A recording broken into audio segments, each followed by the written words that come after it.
All right, everybody, welcome into Hockey Sense, man. We're at it again here on a Friday. It's our Friday tradition brought to you by First Community, the only place to do your banking. First Community. They already have branches in O'Fallon, including a branch inside the O'Fallon Walmart Superstore now. The Super Center.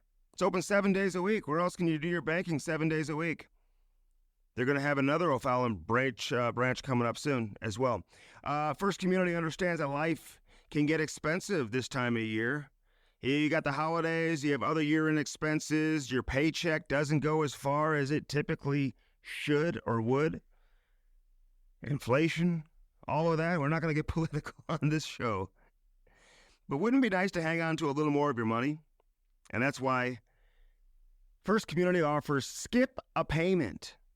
It's a program that allows you to skip your next car loan payment using their mobile online banking app. It must be in good standing with your loan, and a processing fee does apply, so give yourself a break and skip your payment this month. First Community wants to make your life easier. Well, are they ever? How about that? Skip a payment. We love that. First Community, proud sponsor of what we do here on Hockey Sense. Man, the Blues lose last night in Buffalo. They now hit the road. They play Boston. They've got some back-to-back games coming up this weekend before they come back home. A bad loss. I'm not going to sugarcoat it last night. Second straight game that the Blues had a third period lead, only to lose the game last night. At least they get a point in overtime. A little bit of controversy down the stretch with Jordan Kyrou not playing the last, 4.5, 5 minutes of the game.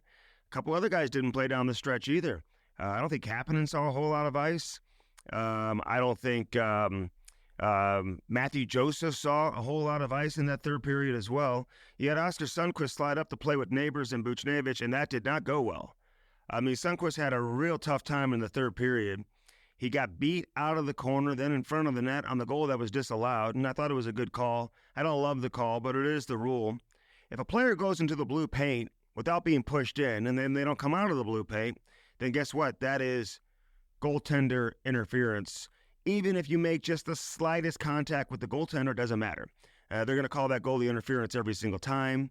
It's not the defenseman's responsibility. In this case, it was Ryan Suter who was at the edge of the paint. It's not his responsibility to let him out. Keep him in there. In the event what happened, which is Buffalo scores and then you can challenge it, no goal. So, hey, listen, that's the rule. I know it surprises a lot of people. I don't love it because it wasn't crazy contact, didn't fully impede Jordan Binnington, but he did just enough to make an impact on the play. So that's where we're at with that situation.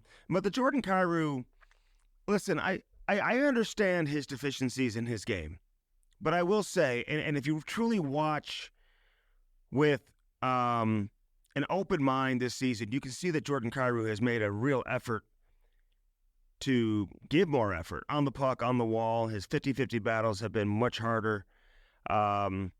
And, he's not a liability out there defensively. I know he will turn pucks over, and we saw him do it.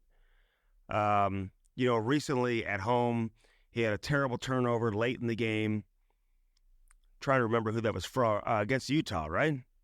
That was inexcusable. You go back to the Philadelphia game. I listen, the puck bobbled on him. It jumped on him.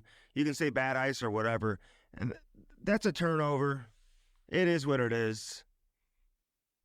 Is it even a turnover? I mean, the puck bobbled on him. The Blues were in decent defensive position to still negate the play going back to the Philly game. And even in the Utah game, it was a bad bounce, kind of a lucky goal that went off of Colton Parayko when he slid to break up the 2-on-1. I thought Kyrou was having a good game last night. He hit the post in the third period. That could have changed the game. That could have won the game for the Blues. It's a game of inches. And he showed some speed, had a nice assist on the Buchnevich goal.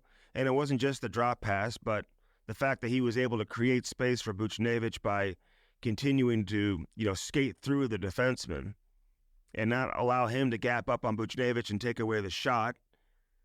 And it was good to see Buchnevich score. It's great to see Brandon Saad score a couple of goals. They need these guys to start pumping some goals in. It can't just be Kyrou and Buchnevich every single night, even though Buchnevich isn't scoring every night. I think that's his first goal in how many games? I mean, I think his last goal before that was the empty netter against Toronto. You can correct me if I'm wrong. Maybe I am wrong. All these games kind of melt together. So he's got to be more productive from a goal-scoring standpoint. Thought it was interesting that Ray Ferraro, prior to the game, says that Pavel Buchnevich playing center looks like a player who's trying to emulate a center. He's trying to look like a center. Well, it's not his natural position. And I think he is trying to maybe overcompensate in some areas. But, at the end of the day, from the red line in, he's just got to play offense and use his natural offensive instincts and try to make plays. Limited without Robert Thomas in terms of, being able to truly use that creativity, that give-and-go game that, Thomas and Buchnevich have shown over the years. They've got great chemistry with one another, but with Buchnevich playing center, even when Thomas is healthy, they haven't been on the ice a whole lot together. The head coach, Drew Bannister, he'll try to get them some shifts together, but even on the power play right now, you're not seeing those plays that are created off of the seam passes, and it's not just the seam passes from dot to dot that lead to one-time opportunities, but it's the seam passes that are a little bit closer to the net where it allows you to get those backdoor chances that Kyrou can be so good at when receiving those passes from Robert Thomas. And Thomas obviously has the vision to be able to create and make those plays. So they miss him. The good news is Thomas is obviously on the bench. He's on the road trip. Not on the bench. On the road trip, he's skating. Once you start skating and start practicing, the light is at the end of the tunnel. So I think the timetable 6 weeks out was early December. He's going to beat that timetable. I said at the beginning that even though it was kind of a 6-week timetable that was given, 4 to 6 weeks, and there was some talk that they thought that maybe they could get him back closer to 4 weeks as opposed to 6. And it looks like that's the schedule and the timetable that we're looking at for Robert Thomas. I just hope they don't rush him back when he's not ready. You don't want to have him get a setback or suffer a setback. You want to, allow him to get back into the lineup and do his thing. Same with Philip Broberg, who I think will require closer to 6 weeks versus the 4 weeks. Different injuries. His injury is probably going to take a little bit longer versus a fracture in the foot for Robert Thomas. And I say fracture in the foot and be specific with his injuries because we saw the puck hit him in the skate. We saw the replay. I don't want to get specific on Broberg's injury. He got tied up with Mitch Marner, a little bit of a different situation. But that's where we're at with those two guys and what a difference the team it makes when you don't have those two guys in the lineup. But I didn't like Kyrou not playing towards the end of the game. It's different if it's the last shift or two. If we're talking the last 60 to 90 seconds of a game and you want to close things out, I get it. But you know what? He brings speed. He can get pucks out. He can get pucks in. He can score. It's not always a bad idea to try to extend a lead and try to score and put a team away. He was getting chances. I thought he looked dangerous, and Buffalo's not great. They're missing Tage Thompson. They're missing the number one goaltender. So they were shorthanded too. They're not a very good team. They're young. They're inexperienced. You can tell from a confidence standpoint they're fighting it, but now the Blues are fighting it. They look fragile in the third period. To give up a lead in back-to-back games, I felt like you're just kind of sitting on a lead. And I know Drew Bannister said, well, we outshot them 8-7, but if you really look at how the game was played and the flow of the game in that third period, Buffalo controlled the game in the third period. They had the puck the majority of the time, and they were on their toes. I just thought the Blues were on their heels. And so to put Oscar Sundqvist up there with Buchnevich and Neighbors, I understand the thought process. I do. But I thought he went to it too early. Do it a little bit later in the game, deeper in the third period, when you're really trying to close it out. Otherwise, now you're just hanging on. When you make that switch, when he did, you kind of send the message that you're just hanging on. You're just looking to play defense and trying to get out of there with a 1-goal lead. And the Blues got, some life with the goal being disallowed. So a different type of loss compared to what we saw a couple of nights ago against Boston when they had the 2-0 lead. But again, in the third period, this is 2 games in a row. I thought they set, they sit back a little bit too much in the third period against Boston as well. You look at who's taking offensive zone faceoffs and stuff like that. I mean, there's just little things, the game within the game that you can start picking apart and paying attention to. You want to play to win. And I know they want to win. But, sometimes you just gotta You got to trust your guys. And I'm not saying he doesn't trust Jordan Kyrou, but in last night's game, he liked a different look better than having Kyrou out there with Buchnevich. And again, I understand. Jordan Kyrou has, made some mistakes. He's turned pucks over. But at the end of the day, he's your $8 million player. He's one of your best players. He's an NHL All-Star. You need to be able to trust him late in the third period against the Buffalo Sabres. If you can't trust him against the Sabres, I don't know when you're going to trust him. So I'm not going to pile on. It was a tough loss, and I thought it was a tough point to give away. A couple other things late in the game.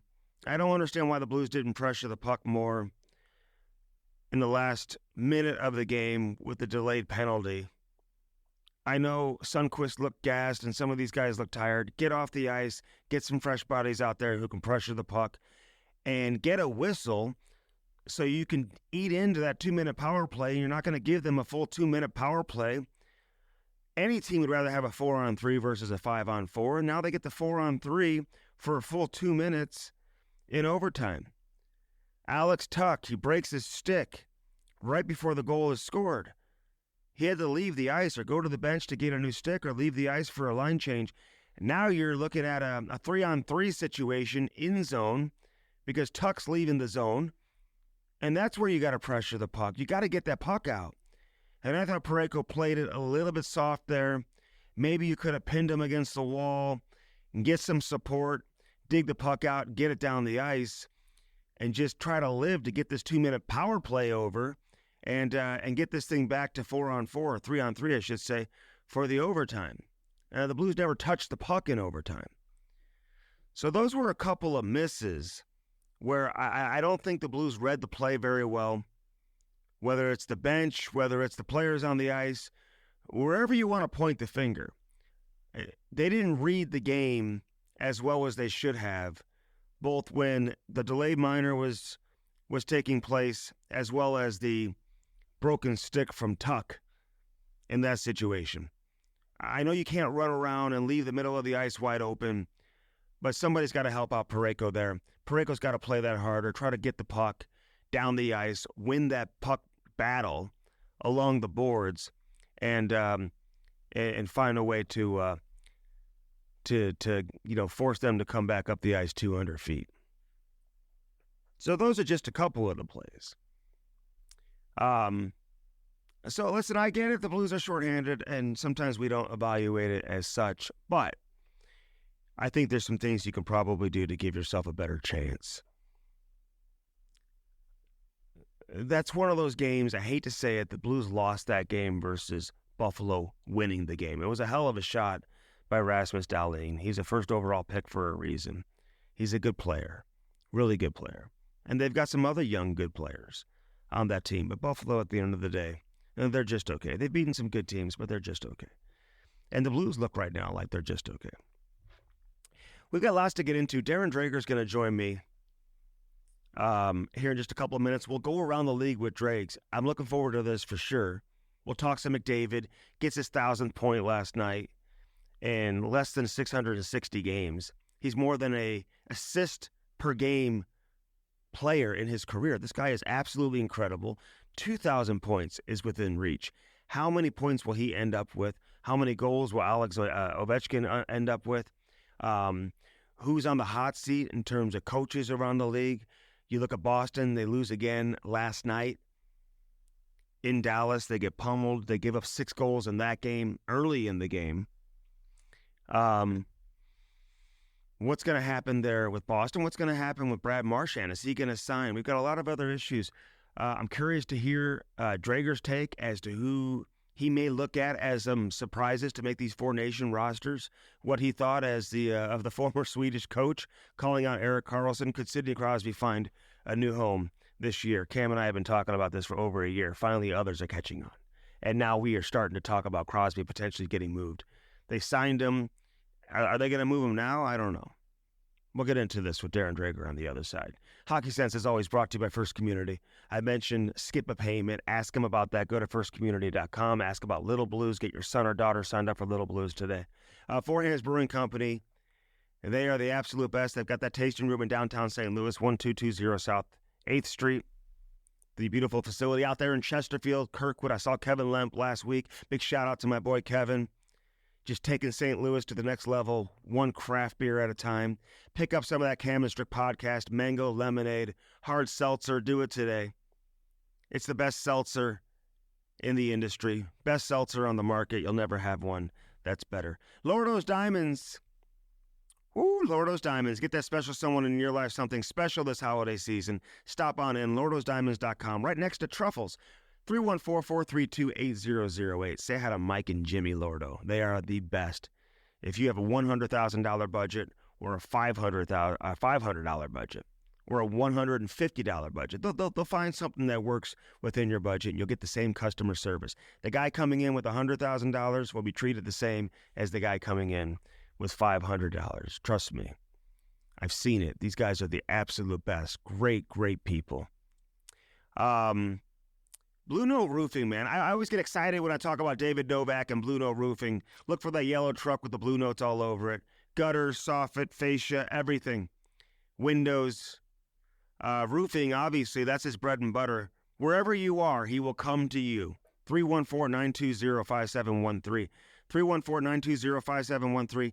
If you need me to make the introduction to David for you, reach out to me. I can do that. He is the best roofer in the industry, ready to take your call. He'll talk pucks with you. He loves talking pucks. He's been a Blues fan for so long, but he's also one of the top and premier roofers in the state, in the region, really. Blue Note Roofing. All right, let's step aside, and we'll bring in Darren Dreger from TSN, longtime insider in the National Hockey League. Been with TSN forever. We're going to talk about some things with Darren, man. Looking forward to that. He joins me next here on Hockey Sense, brought to you by First Community. I'm Andy Strickland. Thanks for hanging out, as always. Great to have Darren Dreger with us, as always. Now we do it on video. I was just telling him I feel like I'm on insider trading here, Drake. So I don't know if I can do my best, impression. You guys have some great hosts who do all the stuff there. So I don't know if I could be as good as those guys. But how much do you enjoy that? And how much pressure is it to come up with something every week there, Darren? Well, it's not like the good old days pre-social media, right? Where literally it was like shooting fish in a barrel. Mm-hmm. You know, I mean, you could pretty much call any coach, general manager, player, or agent, and over the course of a week, you'd come up with 10 different storylines that were worthy of insider information. Now that social media exists, all the great beat reporters have access to that information in most cases quicker than I would, right? And sometimes it's injury related. It can be trade related, right? If a player isn't on the ice or you're paying attention and you see a player walk out with his sticks, well, that's normally a red flag that there's something going on. So it's gotten more difficult, but so has the investment of the hockey fan in wanting that information. And because of social media, because of, podcasts, like yours and Cam's. I've got one with Ray Ferraro. Access to information and opinion and entertainment has never been more accessible than it is right now. So from an insider perspective, yeah, it's good because we have so many different vehicles to use, but it's also more challenging to get the real juicy stuff because a lot of times it's already been covered. I know. It's not like the old days with the hot stove between periods with JD and like Al Strachan and those. Used to love that. I did too, man. They used to serve toasted ravioli at the Blues games back in the late 90s, early 2000, and they'd bring them out between the second and third period, and everyone would gather around the TV and watch the hot stove, So yeah. Old Strack was fun to watch, man. Like combative, opinionated.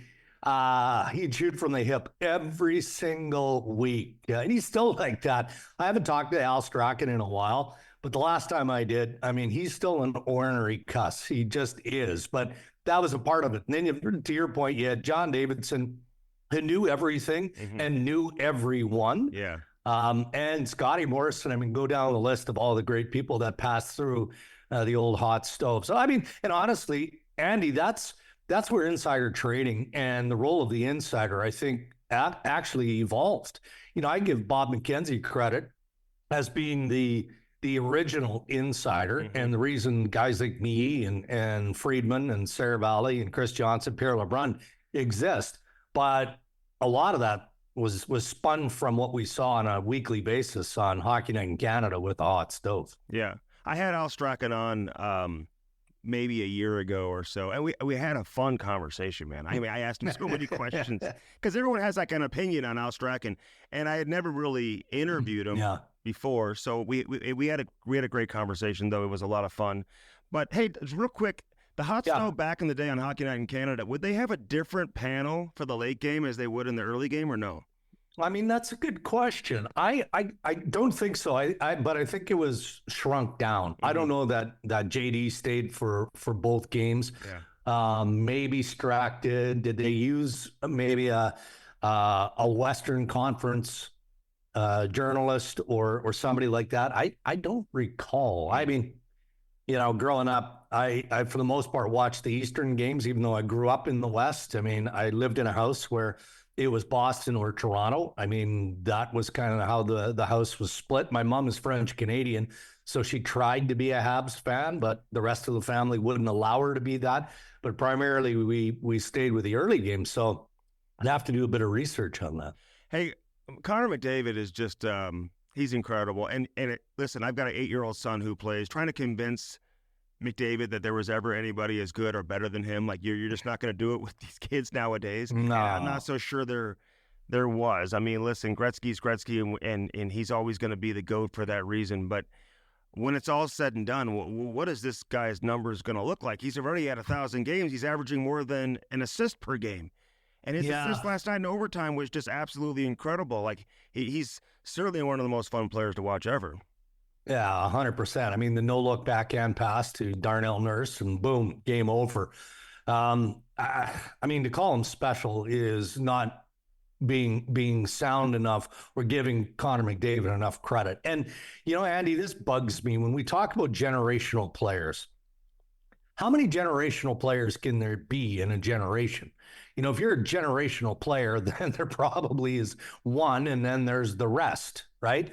Well, it feels like in the era of Connor McDavid, that's the top of the mountain. And that's saying something when you look around the league and you see Austin Matthews, and hey, there's Nate McKinnon doing what Nate McKinnon does, and Mikko Rantanen. I mean, go down the list of all the great players that we're blessed with on a nightly basis in the National Hockey League. But as I was reminded last night, as I'm watching McDavid, secure the 1,000th point in the second period, early in the second, and then gets the second point of the evening in overtime, I'm reminded of the number of games that it took Wayne Gretzky to hit 1,000 points. God, I know. And McDavid was 659 games. Yeah. Right? So he's fourth all time behind Bossy and behind Mario. And then you've got Wayne Gretzky at the top of the food chain. Ooh, boy. I mean, that's what puts it in perspective for me, because the great one played, as we know, we don't have to go down this road, but in an era where, I mean, you could water ski behind offensive players through the neutral zone. Obstruction? What's obstruction? Mm-hmm. I mean, you could do anything in that era. So it's way, way, way different. And so that's why when you try and bridge eras, and you made an excellent point with your son, my son, who's 23 now, played a decent level of hockey, but he grew up on video watching Pavel Bure, and then got to watch Pavel Datsyuk. And so those were the players, even though he never saw Pavel Bure play live, the video evidence of how good a player he was, that's what I always encourage the younger people. Okay, just there's lots of video of Wayne Gretzky. Go watch it. There's tons of video of Mario Lemieux. There's some video of Mike Bossy. Just watch it. I mean, these were tremendous era-driven players, but Connor McDavid is the generational player for me. And just to stay on this real quick, I like it when these lists come out, because I don't think Mike Bossy gets enough credit for how great he was, because he didn't have the longevity. But tell the people, Darren, like this guy was as good as we've ever seen in terms of putting the puck in the net, right? Well, I always concede to the guys that played at the highest level and didn't have to be the best point getters, top point getters, but played again in that era against some spectacular talent like Mike Bossy, and beyond the obvious of Wayne, Mario, clearly, you know, I think the number of conversations I've had with Dave Poulin over the years, former colleague, now of course with the Ottawa Senators, and I'm not here to say that Pooley would put Bossy ahead of Gretzky or Lemieux, but when you listen to a guy like that, Dave Poulin, who played as responsibly as you can and generated a fair amount of offense over his tenure in the National Hockey League, and he talks about how challenging it was and how great Mike that's I mean, I get goosebumps just talking about it right now, because I'm like, I just wish I'm old enough that I got to see Mike Bossy play at his highest level. Mm-hmm.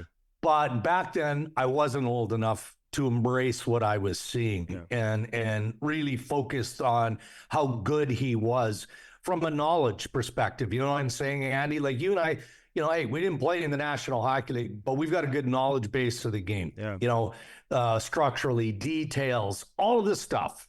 You know, you don't have to play in the National Hockey League to understand how the National Hockey League game is played. So that's my public service announcement on behalf of you and I and the guys that didn't play but talk about it. Mm-hmm. But now when I watch Bossy, not just the goals, just the overall game, I'm like, geez, I wish I was old enough and experienced enough back then to truly appreciate how good he was. Yeah, and it's crazy how many players who would have said when Datsyuk was in his prime that he's the best player in the game. You know what I mean? Like if you talk to players, even like when he was playing and he was at his best, they were like, this guy's the best player in the game. And probably doesn't get the credit for being the best player of his generation. But a lot of former players would certainly say that he was right there. I saw Ovechkin play live last week. He scored 2 goals. And this guy, as long as he can still shoot the puck and guys can get it to him, I mean, we talk about McDavid, like 2,000 points is certainly within reach. It wouldn't surprise anyone if he got to 2,000 points when it's all said and done.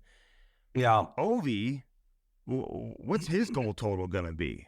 I mean, how long is he going to want to play? Can he get to 1,000 goals? Drinks?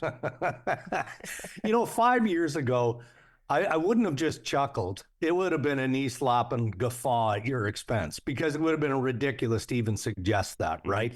I mean, 5 years ago, I was one of the naysayers. I didn't think that Ovechkin would catch Wayne. I just didn't. Same here. I couldn't compute that. And yet here we are, start of this season, 42 goals away. And you're sitting there going, okay, well, he's going to play at least this year and next year. So he's going to break the record. And now you look at the start that he's had for the Washington Capitals, and maybe he does it this year. It's not impossible. Of course it's not impossible. I still feel it's a tad unlikely. 42 goals is a lot. Yeah. But I'm not betting against Ovi. And let's have a little bit of fun here for a moment. So I'll share an internal debate that we had the other day. It kind of made me angry, just trying to defend myself. So the question was asked, would there be an amendment to the criteria of Hall of Fame? So we know there's the waiting period, right? Even for the first ballot guys, there's a waiting period before you qualify. When Alex Ovechkin and or Sidney Crosby retire, should it be automatic? Boom. There's no waiting period. If you're done, you're going straight into the Hall of Fame. My response was, yeah. I mean, again, in my generation, aside from being young and watching the greatness of Wayne Gretzky and all the players we've already talked about, what are you waiting for? I mean, they're clear-cut Hall of Famers. I mean, are you disrespecting, the class of 7 that are going to get inducted in the 3 years before they're eligible? Like, what are we doing? And I was in the vast minority of the group of people at TSN who said, no, they got to wait like everybody else. I was a bit surprised. No, I wouldn't. Did Gretzky wait? I should know this. I don't think he did. I don't think he did either. No. I don't think he did. I don't think he did. And these would be the 2 guys that would be closest to being able to say they're at that level. Yeah. Right. So, Yeah. and I don't know if it's going to line up that way, but it would be great to have both those guys go in together into the Hall It of would Fame. be. You know, but and I know people that were up there this past weekend. You're there all the time, at least in Toronto when it's Hall of Fame weekend. How much fun is that for you to be around? Yeah. That? No, it is. And to be honest, I didn't go this year. Mm-hmm. I mean, it's a select group, as it should be, people who are actually invited into the hall for Monday's ceremony. I mean, Right. it should be. It should be mostly reserved for friends and family of those being inducted. But I watched intently from home, as I always want to, and you know, aside from Jeremy Roenick, who just is typical JR, wears his emotions on his sleeve, as honest as there is, just let it all hang out, man. He just threw it out there. Loved every second of that. I guess I was struck by Pavel Datsyuk. You know, we just mentioned him in terms of the player that he was. I was struck because let's just put it in perspective here. We know that the language is an issue for Pavel. We know this, right? Mm-hmm. It has been his entire career. And he's back in Russia. He's raising his family. So he probably doesn't speak English all that often unless he's, you know, conversing with former teammates and whatnot.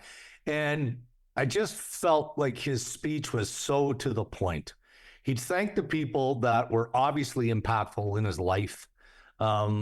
Emotionally, he spoke of his family, you know, the people that mentored him. You know, I just thought it was terrific. And to refer to his wife and his children as his wings, again, in English as opposed to in Russia. In Russia, it probably flows from him. And he's a very smart man. I don't know if you know Pavel that well. He's an intelligent dude. He really is. So that was one of the takeaways for me. I mean, every class has its moments. I thought the women were terrific. Colin Campbell, you know, has been involved every level of hockey. Of course, David Poile, deserving and whatnot. But the takeaway from Monday's induction ceremony, aside from JR, was Pavel Datsyuk. I thought he was spot on. Yeah. And to answer your question, no, because he didn't talk much when he was here. Not much. But I mean, some of his teammates I know real well, guys like Kurt Malpe and McCarty and Brett Hall and those guys. And the way they speak about him is absolutely incredible. Getting back to Crosby, and listen, Cam and I talked about this a lot last year. You know, like I just feel like as a hockey fan, I want to see this guy play in the Stanley Cup playoffs. We're being deprived of a couple of players not playing in the playoffs right now. Brady Tkachuk is one for me. I want to see this guy play in a playoff series. But Sidney Crosby, at least while he's still capable of being a point-per-game guy and playing at a high level, are we just going to let him just kind of waste the last final years of his career missing the playoffs with an aging Pittsburgh team?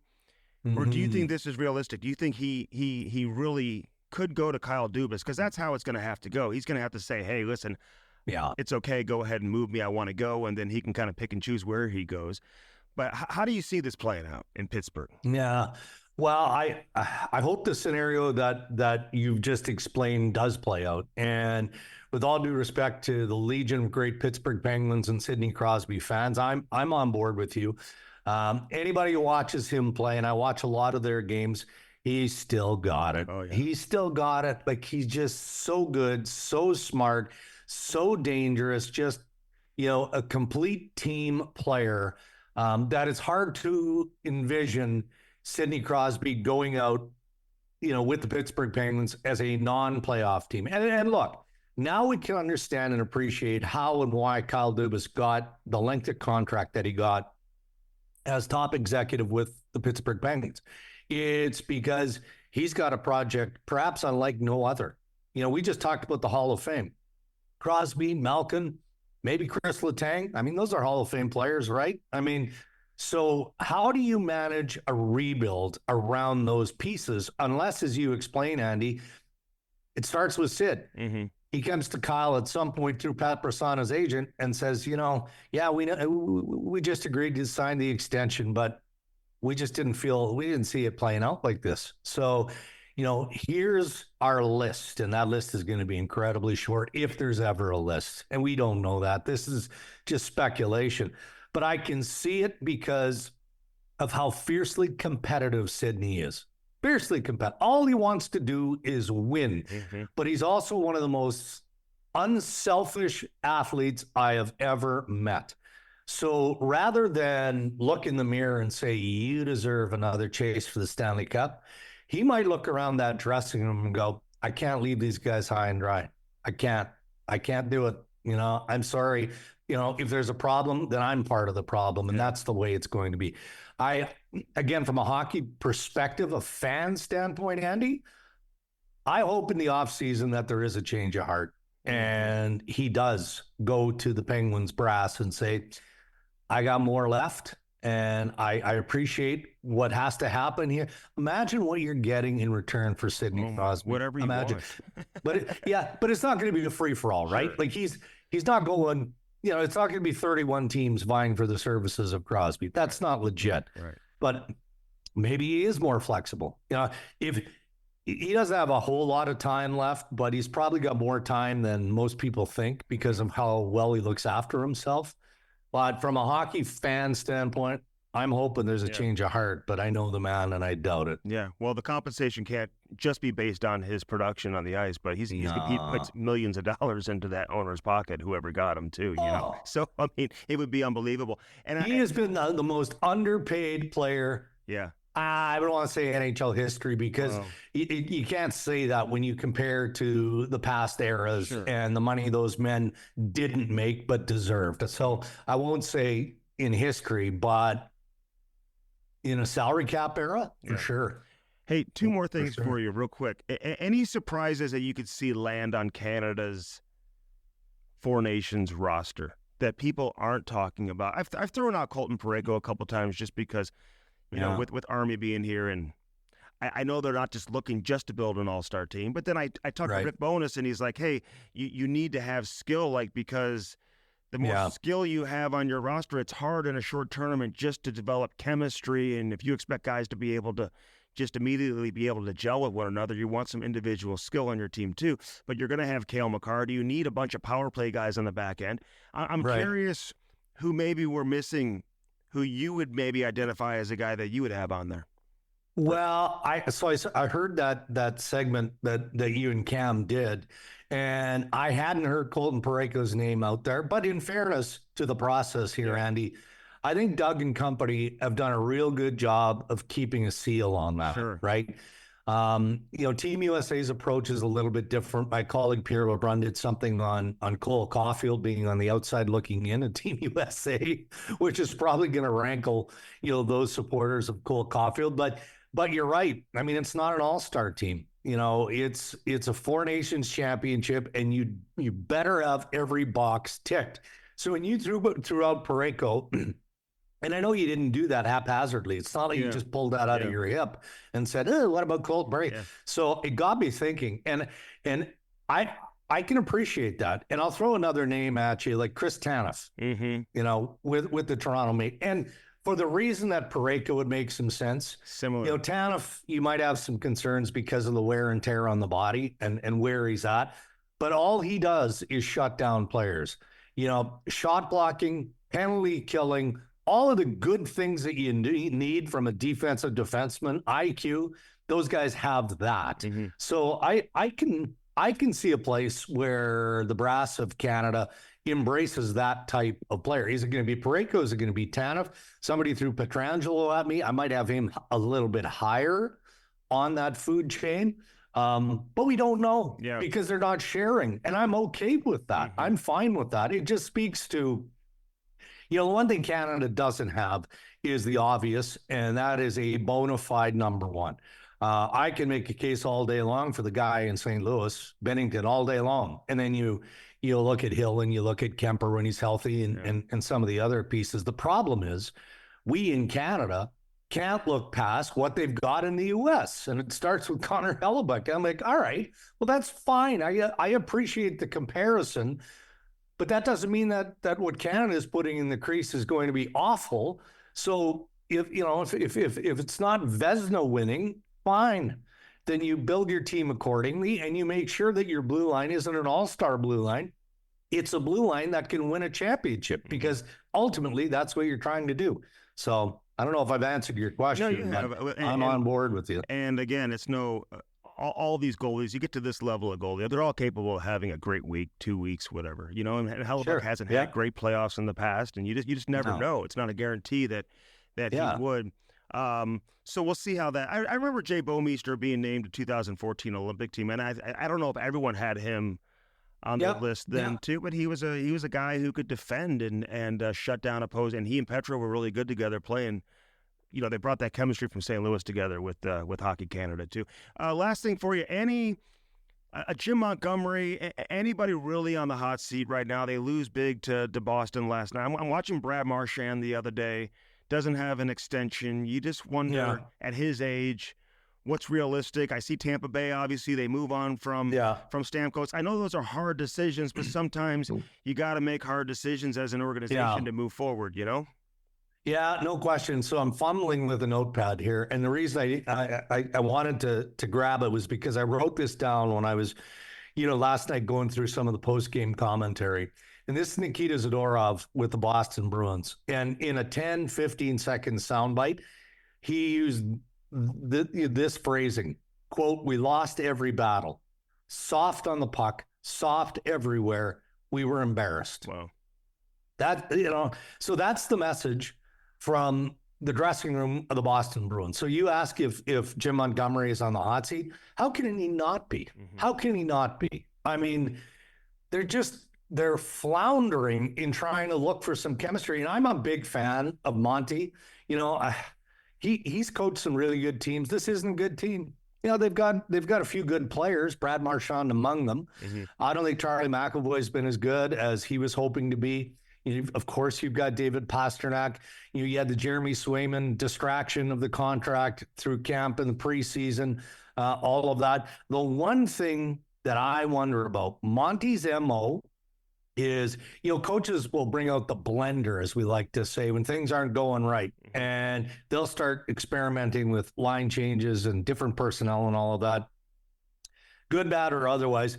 Like, Monty has his finger on that blender 60 minutes every single game. I know. Like, he can be up by 3 goals, and he's changing lines, and he's doing this, he's doing that. And I've always appreciated that about him. But there was a comment recently from Brad Marchand where you could tell he was trying to be respectful, and it didn't come across as being entirely critical, but it did identify that it's impossible to develop any sort of chemistry when you don't have consistency with your lines. And he's in the final year of his contract. Yeah. It's going one of two ways. Either he's getting fired or he's going to get contract extension. And based on the way this team is played, he's on the hot seat. Well, I asked him the other day, and knowing Monty for a long time, and I just said, listen, you guys, President Trophy winners 2 years ago, and, last year got off to that great start. I go, what's the difference? He goes, yeah, but what were we doing in June the last 2 years? And so I think he's almost thinking like, hey, maybe some short-term early season adversity maybe will mean better results come playoff time if he can even get there. But this team's not the same team they had, I don't think, even the last year or two. They don't appear to be good enough to be able to put up the numbers that they put up in terms of points. Sweeney's got work to do, though, Andy, right? I'm a fan of Elias Lindholm and how he plays, but that's a lot of money for what you're going to get out of that player. Yeah. And then I just talked about the quote from Zadorov, and that's the reason the market shrunk on him. He believes he's a top 4, maybe even a top pairing guy, and he can't be. Yeah. Consistently, he can't be. So they've got a lot of money tied up, and they have a ton of work to do and don't have a whole lot of cap space to work with. The Blues had no business losing that game the other night. And I know they have injuries and whatnot, but they kind of almost gave it away too. So, all right, good stuff. When's Austin Matthews coming back? We don't know yet, I guess. We don't know. I mean, the hope was by internal personnel that he'd be ready for tomorrow against McDavid and the Oilers, but that's not the case. And in part, it's because they have a light schedule this week. So I guess they're thinking, all right, well, you're not 100%. So why not just take another game off? And that'll give us an extended period to continue with treatment and rest. But just to wrap up, I mean, Leafs Nation is getting a little bit antsy, and only because it was first deemed several days ago to be non-serious. They just needed a little bit of time for the problem to settle down. So normally that tells you it's like a tweak or muscle related, tissue related. And now all of a sudden you start drifting into the 14-day range and counting. And you're like, okay, maybe we better poke around here. I don't like getting into the specifics of injury for public consumption. I don't think that's fair to the players. Yeah. But it does make you wonder if there isn't something more going on. Yeah, for sure. I caught the last 5 minutes of that Washington game, though. They can be fun to watch, though, even without Matthews. When they turn it on, they've got so much firepower. So, all right, good stuff, Darren. I appreciate it as always. Okay, buddy. Thanks for having me, Andy. Yep, you got it. Talk soon. That's Darren Dreger on this edition of Hockey Sense. Always appreciate talking with Dregs from TSN. Good stuff, too. A lot of interesting things. We'll see how this plays out moving forward with a number of these different teams. Arco Construction taking St. Louis hockey to the next level, one ice rink at a time. Jeff Cook, John Comlos, you got that beautiful facility out there in Chesterfield. 2-sheet facility, 4-sheet facility, Centene Community Ice Center, where the Blues practice. We love it. They also built the Putt Shack and Topgolf. So they bring the fun to St. Louis. Yes, they do. Arco Construction. Taking St. Louis hockey to the next level, one ice rink at a time. All right, this is Hockey Sense brought to you by First Community. We'll step aside. Jammer, Jamal Mayers. Looking forward to his comments. He joins me next in studio. Don't go anywhere. All right, Jamal Mayers with us for our weekly visit. Jammer, great to have you with us. Nice to be here. I didn't mean to leave you out there in the green room as long as I did. I apologize about that. It's all good. Maybe I had a couple of errands to run. Time got away from me. Well, we had Darren Dreger on. I mean, so many things to get into because of, Connor McDavid. Like, you tried convincing Crew or who's, 12, maybe 13 now? How old is he? Just turned 12. Just turned 12. So I've got an 8-year-old, trying to convince them that there's ever been anybody better than this guy, it would be almost impossible to do, even though I always keep Gretzky as the GOAT. He'll always be the GOAT, in my opinion, and his numbers speak for themselves. The fact that he got to 1,000 games in 452 games is absolutely insane. But it's also insane that McDavid gets there in 659. He has 660 assists. He's averaging more than an assist per game. And he gets to 1,000 points in 659 games. He is... This guy, 2,000 points, what's he going to end with, He's got to stay healthy. Yeah. I think that that's critical. He's a special player. Yeah. To be able to do what he does in today's game and produce the way he's produced, I think he was the third fastest, I believe, to fourth. Mike Bossy, too, which people don't... No, I think he beat him. No. Are you sure? Fourth fastest. Okay. Yeah, Gretzky, Lemieux, Bossy. Okay. Bossy had that 10-year run where he was just ridiculous. Well, those are amazing company to be in. And he didn't beat him by much. I'll let you know the exact let's do that. Numbers here. I'll tell you that here in just a second. Go ahead and keep. You know what? It's just exciting. It's fun to watch him play. It's fun to see the pace that he's on and the ability to create. Remember a few years ago, I think he was challenged by Draisaitl to score more goals, so he scored more goals. And he thought it was cool to get a bunch of assists, so he got 100 assists. Yeah. I think it's fun how you watch special players find new ways and new reasons to motivate themselves. All right, so Gretzky did it in 424 games. I may have been off by a game. Lemieux, 513. Mike Bossy, 656. So 3 games faster. Or 3 games faster than McDavid. Nice. Mike Bossy, you don't even talk. That's why I like these lists. I just said that to Dreger because it gets people realizing how good that Mike Bossy was. Context is important, right? Yeah. He got injuries and things affected him, but he was unbelievably dominant. Yeah. You want to see Crosby play for another team? No. You don't? I don't. See, I do. I just don't like seeing this guy still be able to play at a high level and we don't get to see him play in the playoffs. Yeah, that's tough. I think they have to retool things a little bit. So how much can they turn around in a year? I'm not quite sure. Mm-hmm. But it would be very strange. The only place I could see him going, honestly, would be Colorado. People are saying that the automatic connection with he and Nathan McKinnon. But you never know, man. He's probably, if he goes to Kyle Dubas and says, I'm willing to go somewhere else, and I'm sure it's a very short list as to where he would go. Would he go to Vegas? Would he go to Tampa? You know what? If I'm Crosby, yeah, Go to Would he go to Go Florida? to Toronto. Would he go to Florida? Would he go to Toronto? Go to Toronto. Yeah. You go there and you win. Yeah. I know. Why not? So those are the Florida, Vegas. Those are easy choices. Those are easy choices. I think guys like him can make bold choices. Mm-hmm. Colorado is playing better as of late. They've won 3 straight. McKinnon's leading the league in scoring. Rantanen, obviously, is a great player. They've got Makar on the back end. Goaltending will always be a little bit of a question. We'll see. They have 3 of the top 6 goals scored. Points. Points producers. Yeah, in the entire league. I know. And Vegas was there a week or two ago with the hot start that they got off to. They had a bunch of guys that were leading the league in scoring too. So goaltending, we all know how much goaltending and how important that will be down the stretch. You can have all the scorers you want, but if you can't keep the puck out of your net, you're just not going to win. But they're good too. And it's funny because even Jim Montgomery, who's on the hot seat, and I was talking to Dreger about that, he's got to be. Terrible loss last night again to Dallas. And then you have, Nikita Zadorov coming out and ripping the team about how soft they are. I'm just thinking of what he told me the other day in respect to Colorado right now. It's like it's all about June. You know what I mean? Like Boston had the great regular seasons for 2 years in a row, and they weren't playing in June. So a great regular season can only take you so far in reality. So I think there's a certain bucket of teams, probably 10 teams that have a long-term vision. Mm-hmm. It's a known quantity that they're going to make the playoffs. It's more about, are they preparing themselves and peaking at the right time when it matters? Mm-hmm.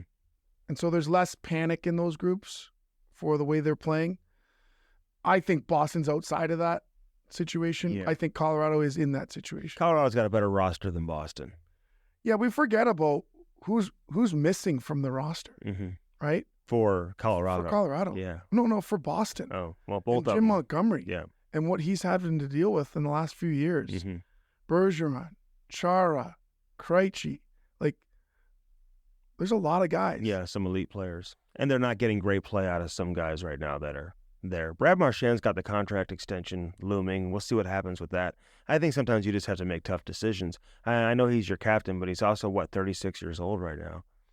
You can't be just giving 36-year-old 3-year deals. That's why I didn't blame Tampa Bay when they moved on from Steven Stamkos. I know he's a legendary, iconic player there.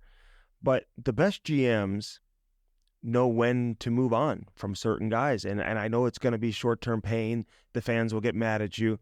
But, you bring Jake Gensel on board, scores another couple of goals last night.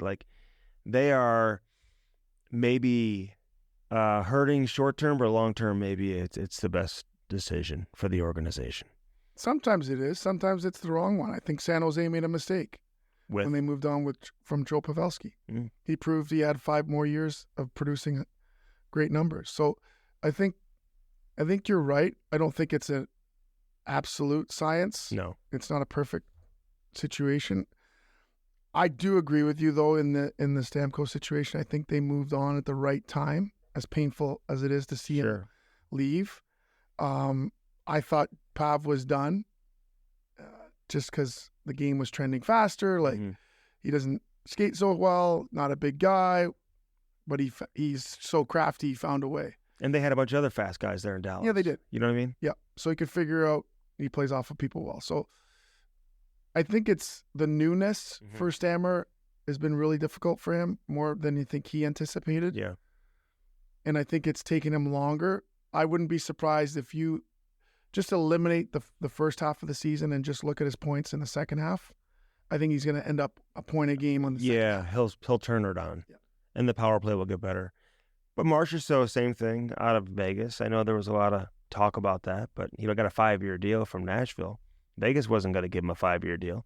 Nobody could fault Vegas for not giving him 5 years. You know what I mean? No, I think. And he's not in the same category as Stamkos either, but he did win a Conn Smythe, and he's been a great player there. Scored 40 goals last season. Yes. So his timing was right for him to make the right decision for him and his family. Yeah. And it didn't fit into the model of what Vegas had. He's going to be okay. Yeah. As in the words of Cam Jansen, he'll be okay. yeah. He got a 5-year deal. Yeah, exactly. He's in Nashville. Yeah, life's good. Life is good. It's a good league. Yeah, it's a good league. That's what Jason Demeris said. You used to always say, this is the NHL. That's it. Nothing like being a player in the NHL, right? Oh, like even when things are not good, Yeah. you're flying private, eating filet mignon, nice glass of wine. Can you appreciate the moment, though, at the time? I absolutely did. You did. After 30. Because you after 30. You would take losses. You would be in a bad mood. Yeah, but after 30. I think after you have kids, maybe it helped get you some perspective. And then you realize, for me at 30, you realize, am I playing till 32? Am I playing till 35? Like, it's coming. The end is coming. And so I feel like I was more intentional about enjoying the small things and helping other guys try to see the enjoyment. Because I think perhaps I had a little bit of regret in the sense of how hard I took it, how I didn't necessarily enjoy all of it while I was in my But can 20s. you ever be comfortable as an NHL player? Not in my There's role. always kids like coming to try to take your spot. And you know what I'm saying? It's funny you say that. I used to say to Ryan Johnson all the time. Every training camp, it'd be you talking about these new kids coming in, going to take a roster spot. And I'd say, that guy's not taking my job. No chance. Yeah. And I was scared. Yeah. And that fear, 8, 9, 10 years in, is what drove us. And I include Johnny and RJ in that equation where we were like, no, we have value. We're willing to do the dirty stuff, kill penalties, block shots, get on the floor, do all those intangible things. That can be next year. Yeah. We'd always say that could be next year. Yeah. So, and that was back when they had training camp fights and stuff like that. You could maybe flex a little bit more, a little easier to do so than in today's practices, I guess. you sure can. You could still do it today. It's a different way, but I'll tell you exactly how you do it today. Yeah. Today, you go into training camp a week before, everyone's skating around, looks like shinny hockey. The guy from Switzerland looks amazing. And I'd be saying to myself, I am going to hammer that guy. I'm going to spend a shift just trying to go after him, not dirty, and hit him when Before camp. I'm telling myself, when camp starts, Yeah, okay. I'm doing this. Sure. And so, yeah, he looks good and may skate a week before camp. There's no hitting. Shinny. Yeah, shinny. Of course he looks good. But I'm going to make a point, and either he responds to it or he gets intimidated.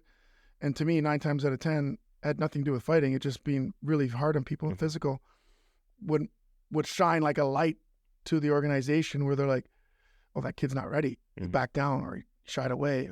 And I was challenged in that. I remember you fighting Doug Lynch in training camp. And he was you remember because he had a bloody face. And he was a defenseman though. So what was that? Was that a scrimmage or a drill where you guys were just do you even remember? No, don't remember that. You remember Doug Lynch? No. He came over in the Pronger deal. Okay. In the Jeff Wojcicka. He was like I like Jeff was like the big dog, I guess, in the teal. He was a former first round pick. First round I think. pick, yep. And Doug Lynch was a second round pick. Super nice guy. I don't think he ever played a game here. Maybe did. If he did, it was like less than a handful.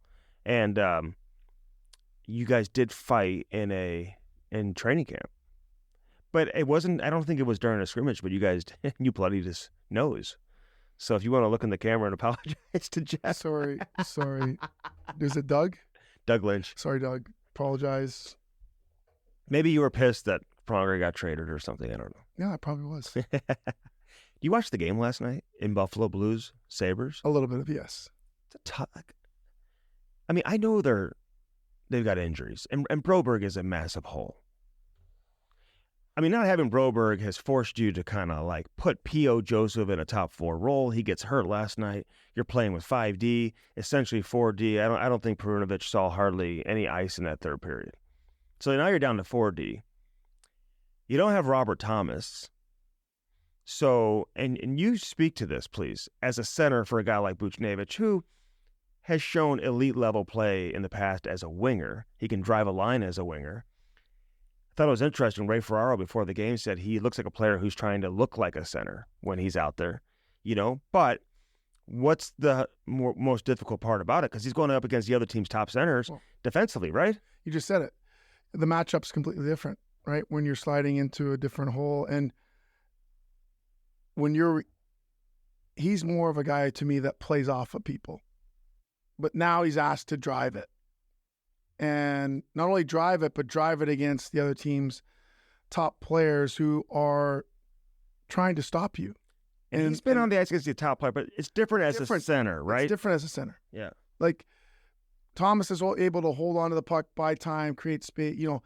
He plays off of him, And it's a different game where you have to be the one creating, and the attention is on you on the entries, and the attention is on you to make that play. And I think it makes you appreciate how good Thomas is. Yeah. In a lot of respects. Oh, no question about it. And as a winger, it's easier to play. Oh. And you can kind of rest between whistles. Face-off does take some energy, right, when you're taking face-offs all the time. Well, the work required when you lose the face-off is different. Depending on what style you play defensively, whether you're playing man-on-man or man and a half or in a swarm, which are the three different options, it's going to demand a lot more of you as a center, for sure. Back-to-back third-period losses, where you had the lead in the third and they lose both the games, that can be taxing mentally. It's getting a lot of attention today. I'm just curious your take, Colton. Jordan Kyrou, who I think has been playing decent hockey, he's got points in 6 straight. I know the turnovers are magnified. Sometimes, guys turn the puck over all the time. It just so happens when he's turning it over, Jamal, the puck's ending up in the back of the net. Some of them are fluky goals. But he is competing harder than we probably have ever seen him compete as an NHL player. 50-50 pucks, board battles, all of that. He intercepts passes. He brings that element offensively that no one else on the team really has without Thomas in the lineup. So he is a threat to score. He didn't play in the last 4.5 minutes. Does that surprise you? Or is that too early to go into a defensive mindset? It does surprise me because I think at the end of the day, offensive players want to feel like they have earned the ability to make plays, that their leash is longer than others. Are they going to make mistakes and turn it over? Yeah, they are. But you have to allow them that grace. And it's different rules for different people for a reason. You don't think Patrick Kane in his prime was turning pucks over? Was creating, but the idea is he's going to create way more than he gives up. So you kind of have to live with the 2 or 3 turnovers. The unfortunate part, the margin for error is smaller for this group.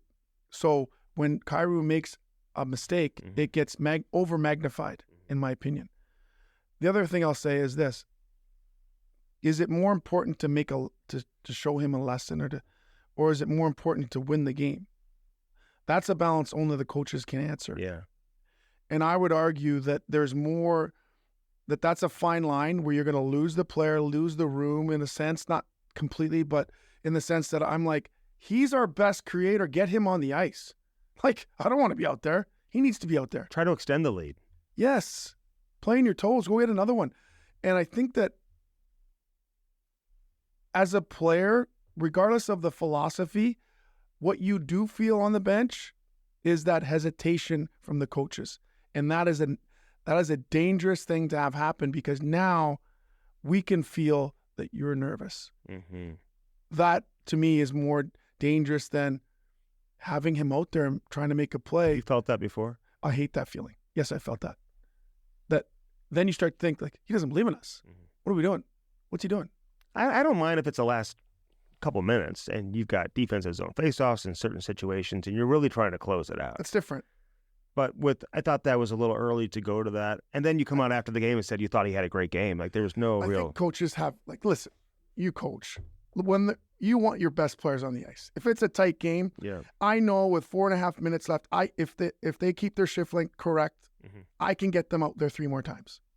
Right? You're playing that game constantly as a coach in your mind. Right? Yeah. To me, he should be in that mindset of what you're doing and then change things in the last minute because it's the circumstances change, right? Yeah. But I'm not going to tell him what to do, but I think that's what coaches do. They're thinking, that's not dissimilar to football. They're strategizing by the clock and the score. How many more times can I get this guy out there? Yeah. They just looked really gassed. They looked tired. I mean, there were other players who weren't playing down the stretch either. And, in that situation, I hear what you're saying, but it's not like they were going up against Hedman and Kucherov and these guys. It was Tampa Bay they were playing, or it was Colorado. And I'm not saying that should even make a difference if it was McKinnon and McCarr. It's Buffalo. I was just a little surprised to see that down the stretch, And then we can get in real quick, the broken stick on the PK. What's the responsibility of the PK in that situation? When a player breaks his stick, now he doesn't have a stick and he's got to leave the zone to either go get a stick or to change. What can the PK do to recognize that in terms of maybe applying more pressure? Go. Everybody on the ice and on the bench should be yelling go. Mm-hmm. Pressure. One goes, we all go. One goes, we all go. I'm of the mindset, the guys are way too skilled that if you don't have a plan to pressure on PKs and a plan to pressure on 6-on-5s, mm-hmm. the skill players are going to eat you up. So my strategy for killing penalties and my strategy for 6-on-5 is going to be pressure the puck. There's no more 6-on-5, not to digress, 6-on-5 like the dice, the 5 guys on the dice, mm-hmm. center in the middle, and that doesn't work anymore. Teams that do that, as soon as they do it, I'm like, they're going to get 2 good chances. I don't know if they're going to score, but this is the wrong way to defend this. Yeah, and at the end of the game, also with the delayed penalty, I think there was 58 seconds left when the referee's arm went up. And you could tell Sundqvist was gassed. He had no energy. I mean, and they were just eating the puck in the defensive zone. Buffalo was. They weren't even trying to come out of their own zone. They were just kept, pushing the puck back and circling back. And I thought maybe Sonny could get off the ice there, get a fresh body. Even Matthew Joseph, who hadn't played in several minutes, capping, and one of these guys who could fly around and just get to the puck and touch it and get a whistle, eat into that 2-minute minor in regulation versus a full 2-minute power play on a 4-on-3 and an overtime. Right. No, you're right. So anyway, we don't want to second guess. It is what Isn't it that is. What you do? Who brought you here, Jamal? Listen, I know who did. And in Dobbs Tire and Auto Centers, we talk about them all the time. I was talking about them with somebody else the other day who had a similar issue. They had a tire issue, and they just randomly called me and they said, hey, do you know of a tire guy? I'm like, just take it to Dobbs. Call in there. They'll get you in there right away. Because the one thing about Dobbs, when you have a flat tire, you're like, it's like a priority. They get you in. They don't make you wait all day long. They'll get you in pretty quickly. That's right. Well, they now have 43 store locations. Dobbs is offering an early Thanksgiving deal on the best tire brands, including up to $200 on the new Goodyears, Coopers, Continentals, and Michelin tires. Click on gotodobbs.com for more complete details and for info about all their money-saving early Thanksgiving deals, not only on quality tires, but expert auto service too. Fantastic deals to help you get your family vehicles in top condition for the harsh winter before it sets in. Go to Dobbs.com. What we love about them, they get your car in, up, fixed, and out the same day. What's for dinner tonight at Jamal's house? Well, you know what? We have a big event tonight. Ooh. Is tonight the event? It's tonight. Ooh. We do have a big event at the Kirkwood Community Center. There you go. For the fundraiser for the AAA Blues. It's going to be casino night. Still tickets available. Check out our Instagram page. But yeah, for dinner, there's no question about it. 5 restaurants. Excited for my big dinner on Sunday night. Barlino South, Barlino's Osteria, Chris's Pancake and Dining, Chris's at the Docket, and the new location, Barlino's Twin Oaks. Forged many lasting relationships with their customers. Their family motto, cook good food, serve plenty, 50 plus years in business. Only 2 places to dine, at home or at one of Barlino's family of restaurants. And again, Hockey Sense brought to you by First Community, so check that out, firstcommunity.com. Ask about the Skip a Payment program. Hey, listen, it's the holidays. I understand. Like, that paycheck doesn't go as far as maybe it does throughout the other times of the year, so ask about the Skip a Payment program. All our great friends over there at Lordo's Diamonds, Blue Note Roofing. Look for that yellow truck with the blue notes. Get that roofing taken care of, 314-920-5713. We thank everybody, all their support, Aiden, everybody here at Half Coast Studios. For Jamal Mayers, for Darren Dreger, I'm Andy Strickland. See you next week.